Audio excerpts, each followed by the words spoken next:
Inagulat daw ni NBI Chief Melvin Matibag ang pagkaripas ng takbo ni Senator Bato de la Rosa nang subukan siyang arestuhin. Hindi niya raw kasi inaasahan yan sa isang senador at isang dating hepe ng pambansang pulisya. Nasa frontline na balitang yan, Gio Robles. An elected senator, former chief, PNP chief, is a general. Yung mga tumatakbo, yung may background ng criminality, hindi ba yung mga tumatakbo sa batas?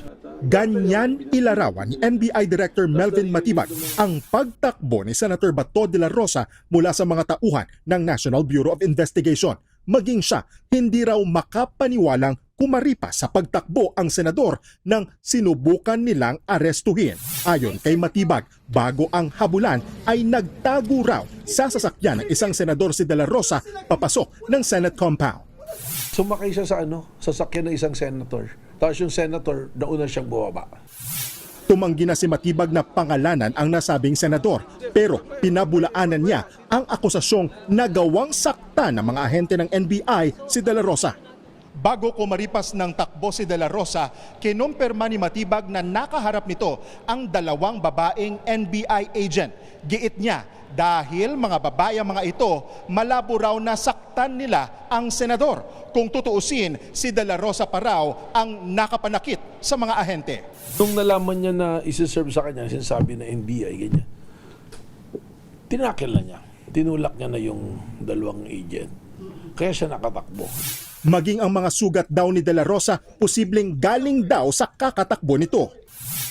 Hindi totoo yung sinabi niya doon sa floor na tinakil siya, nag-wrestling sila. Walang ganon. Sa nangyari namang girian sa labas ng Senado kung saan nagpangbuno ang mga ahente ng NBI at mga tauhan ng Office of the Senate Sergeant at Arms o OSAA. Ano kasalanan ko?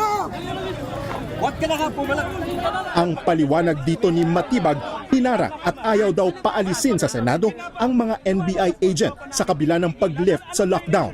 Maituturing daw yang illegal detention. Kinwestiyon din ng hepe ng NBI ang pag-cite in contempt ng Senado sa ilang NBI agent na sinubukang arestuhin si de la Rosa pero pinalabas din kalaunan. Pero ako kasi legally, how can you cite in contempt yung mga law enforcement who's trying to do their job? Diba? So, medyo ako doon, legally questionable. Sa ngayon, umatras muna ang ahensya sa pag-aresto kay de la Rosa upang maiwasan ang tensyon. Pero hindi raw ito nangangahulugang tinalikuran nila ang kanilang mandatong ipatupad ang warrant of arrest. Nagbabalita mula sa Frontline, Gio Robles, News 5.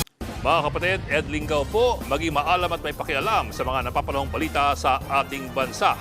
Para sa mas malilimang pagtalakay at paghimay sa mga issue at headlines, mag-follow at mag-subscribe sa social media pages ng News 5.